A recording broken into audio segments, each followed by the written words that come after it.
आज की वीडियो मेरे लिए बहुत ज़्यादा डियर है क्योंकि रमज़ान का महीना चल रहा है और इसके अंदर सारे लोग कुरान पाक पाकिस्तान में पढ़ रहे हैं। तो उससे रिलेटेड मैं आज वीडियो बनाना चाहता था। बहुत दिन से मेरे जहन में ये कॉन्सेप्ट था, काफ़ी अर्से से मैं सोचा था लोगों से बात करूँ इस चीज़ के मामले में, लेकिन आज टाइम आ गया कि आपसे बात की जाए। आज बात हो रही है सिर्फ कुरान पाक की। वो लोग जिनको मेरी लैंग्वेज की समझ आ रही है, जो चाहे इंडिया बैठे, पाकिस्तान बैठे, दुनिया में जहाँ पे बैठे उनको उर्दू की समझ आ रही है, वो समझ सकते होंगे कि जब रमज़ान का महीना आता है तो रमज़ान कुरान नहीं होता, रमज़ान कुरान कॉम्पिटिशन होता है। हर बंदे ने एक कुरान उस महीने ख़त्म करने की ठानी होती है। कोई 2 दफ़ा कुरान ख़त्म कर रहा है, कोई 3 दफ़ा ख़त्म कर रहा है। लेकिन सबसे बड़ा प्रॉब्लम क्या होता है? सबसे बड़ा प्रॉब्लम ये है, वो समझ के नहीं पढ़ रहा। वो कुरान को सिर्फ़ अन्ने-वाह लगा हुआ है और कुरान के जो असल मग़ज़ है, तदब्बुर है, वो चीज़ नहीं कर रहा। आज मैं आपको प्रूफ़ करके दूँगा, अगर आप कुरान पाक को सिर्फ़ ऐसे ही पढ़ रहे हैं और एक बंदा कुरान पाक पूरे महीने में सिर्फ एक चैप्टर खत्म करता है, वो आपसे बेहतर है अगर वो समझ के पढ़ रहा है, तर्जुमे के साथ पढ़ रहा है। सबसे पहले हम नंबर पे आते थे कि कुरान पाक अगर आप सिर्फ तर्जुमे के बगैर पढ़ते हो, जो कि जोर तेजी से पढ़ते हो और एक साल में एक महीने में खत्म कर रहे हो रमजान के अंदर स्पेशली, क्योंकि उसके बाद आपने कुरान को हाथ भी नहीं लगाना। ठीक है, क्योंकि आपने इसको रमजान के साथ ही जोड़ के रखा हुआ है, क्योंकि कॉम्पिटिशन है ना कुरान का रमजान के अंदर ही, इसके अलावा तो होता नहीं। टोटल कुरान के अंदर लेटर्स 3,30,000 है। ये अप्रोक्सीमेट लेटर्स हैं। आप लोग कुरान पाक रमज़ान में इसलिए ख़त्म करते हैं क्योंकि आप वसल्लम की एक हदीस है जिसके अंदर ये है कि अगर आप कुरान जो बंदा पढ़ता है तो उसको हर लेटर के एवज 10 नेकी मिलती है। ठीक है, और आप वसल्लम फरमाया कि मैं ये नहीं कहता कि अलिफ लाम मीम एक वर्ड है, अलिफ एक वर्ड है, एक लेटर है, सॉरी, लाम एक लेटर है और मीम है, यानी 30 नेकियां पढ़े मिलेंगी अगर आप सिर्फ अलिफ लाम मीम पढ़ते हो, विच इज़ ऑथेंटिक हदीस। इस हिसाब से एक बंदा अगर 1 लाख एक पूरा कुरान ख़त्म करेगा एक महीने के अंदर, उसको 3.3 मिलियन नेकी मिलेगी। अगर 10 नेकी पर वर्ड लेटर है तो 330 से मल्टीप्लाई कर दें तो बना 3.3 मिलियन नेकी, यानी रमज़ान में एक बंदे ने 3.3 मिलियन नेकी लेके चला गया। अभी मैंने इसके अंदर वो फैक्टर ऐड नहीं किया कि रमज़ान में आपको पता है फर्दर अजर ज़्यादा मिलता है जब भी आप अमल करते हैं, तो वो फैक्टर भी ऐड नहीं करा। अभी हम मोटा मोटा फैक्टर ऐड करेंगे। अब एक बंदा जो रमज़ान में सिर्फ एक चैप्टर ख़त्म करता है कुरान का, पहला चैप्टर पढ़ता है वो, और उसको समझ के पढ़ता है, ट्रांसलेशन को पढ़ता है, उसके बाद थोड़ी बहुत तफसीर देखता है। कुरान.com पे जाओगे, ट्रांसलेशन भी मिलेगी, तफसीर भी मिलेगी, जिसमें आप मुख्तलिफ उलमा की तफसीर भी देख सकते हैं। तो अब उसको एक महीने में वो एक ही चैप्टर ख़त्म कर सकेगा इस स्पीड में। 11,000 लेटर से वो पढ़ेगा। अगर हम डिवाइड कर दें 3,30,000 को मैं डिवाइड कर दूं 30 से, टोटल 30 चैप्टर है। मैं इसको एग्जैक्ट नहीं ले रहा कि पहला जो चैप्टर है उसके अंदर कितने वर्ड है, मैं इसको 30 से डिवाइड करके एक अप्रोक्सीमेट फिगर ले रहा हूँ जो कि 11,000 बनती है। तो 11,000 लेटर वो एक चैप्टर के खत्म करता है। टोटल नेकी उसको मिली 11,000 को मल्टीप्लाई बाय 10 कर दें, 1,10,000 नेकी उसने सिर्फ रमज़ान में कमाई। लेकिन ये बंदा हर महीने पढ़ रहा है। ये बंदा रमज़ान में पढ़ रहा है, शवाल में पढ़ेगा, अगले महीने में पढ़ेगा, उससे पूरे 12 महीने तक ये बंदा हर महीने कुरान का एक चैप्टर ख़त्म करेगा, ताकि उसका नीयत ये है मैं पूरे कुरान को ट्रांसलेशन से, अंडरस्टैंडिंग से एक बार कंप्लीट करूं। तो उसको जनाब इसको कंप्लीट करने में 2.5 साल लगेंगे। अगर वो हर महीने एक चैप्टर ख़त्म करे, 2.5 साल में ख़त्म करेगा और 2.5 साल में उसे 3.3 मिलियन नेकी मिलेगी। जबकि आप कंपटीशन के हिसाब से चेक करें तो ये बंदा जीत रहा है, क्योंकि इस बंदे ने पहले महीने में ही 3.3 मिलियन नेकी लेनी, और इस बंदे को 2.5 साल लगे 3.3 मिलियन नेकी लेने के। और इस 2.5 साल के अंदर ये बंदा 2.5 दफ़ा कुरान ख़त्म कर चुका है। यानी अगला जब साल आया, इसने फिर 3.3 मिलियन दफ़ा उसने की, उसको नेकी मिली, यानी मिली टोटल हो गई 6.6 मिलियन।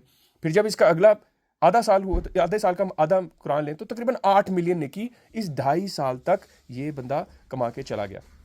ये आ गया एक मोटा मोटा हिसाब। अब आपको बताता हूँ कि ये बंदा जो है इससे ज़्यादा सक्सेसफुल कैसे होता है।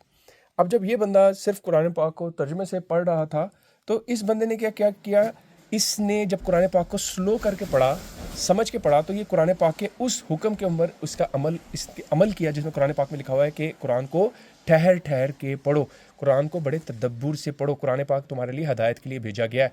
उसने इन 3 चीज़ों को जब सोचा, अब क्योंकि उसने कुरान पाक के ऊपर थोड़ा सा तदब्बुर किया, कुरान पाक को समझा और कुरान पाक के हुक्मों पे अमल कर किया, क्योंकि हुक्म क्या क्या थे, स्लो पढ़ो, तदब्बुर से पढ़ो, समझ के पढ़ो। इन 3 अगर हुक्मों पे वो अमल करता है, उसको 3 एक्स्ट्रा नेकी मिल रही होगी हर टाइम। तो जिसका मतलब ये हुआ इन रियलिटी उसको 3.3 मिलियन नहीं मिली कुरान ख़त्म करने पर, उसको 1 मिलियन लेट्स सपोज एक्स्ट्रा मिल गई। अब उसका 4.3 मिलियन हो गया जब उसने 2.5 साल गुजारा। अगली चीज़ क्या हुई इसके साथ, इस बंदे ने जब कुरान पाक को 1 साल में पढ़ा तो उसको कई चीज़ें उसके सामने आई, जैसे अल्लाह का हुक्म आया कि जब भी तुम पे कोई बुरा वक्त आए, सब्र और नमाज से मदद मांगो। ये बंदा आहिस्ता आहिस्ता नमाज पढ़ना स्टार्ट हो गया। क्या हुआ, पहले नमाजी नहीं था, लेकिन आहिस्ता आहिस्ता ने नमाज़ पढ़ना, क्योंकि उसने देखा यार अल्लाह मियाँ कुरान पाक में कह रहा है नमाज़ पढ़ो, और बड़ी सख्ती कर रहा है जो नमाज़ नहीं पढ़ा, तो उसने नमाज़ पढ़ना है। अब इस बंदे ने क्या किया, इसकी एक एक्स्ट्रा काम स्टार्ट हो गया। ये बंदा रमज़ान में सिर्फ कुरान पढ़ता है, रमज़ान में नमाज़ें पढ़ता है, उसके बाद बाय बाय कर देता है, ठीक है, इसको अब उसकी फिक्र ही नहीं है, क्योंकि रमज़ान कंपटीशन में था ये बंदा।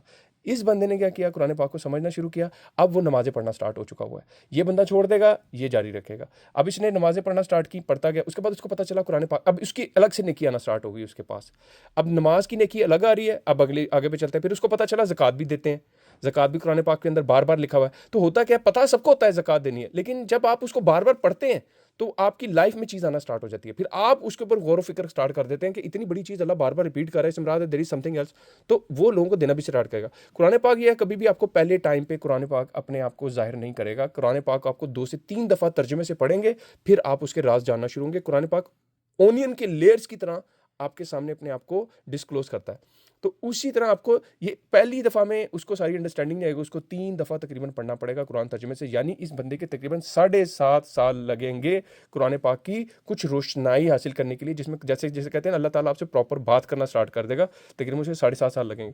ये बंदा 7.5 साल बाद सिर्फ 330 मिलियन नेकियां हर महीने लेके जा रहा होगा हर साल, लेकिन ये बंदा वहीं का वहीं है, इसकी पर्सनैलिटी में कोई डिफरेंस नहीं आया।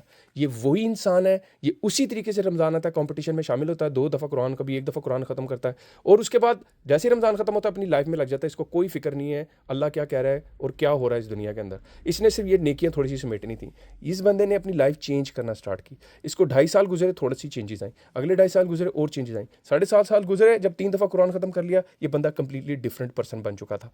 अब इसको जब कुरान का कहीं पर भी हुक्म आता है, ये अदब से सुनता है, उस बात को समझता है, अंडरस्टैंड करता है। कोई इस बंदे को फुद्दू नहीं बना सकता।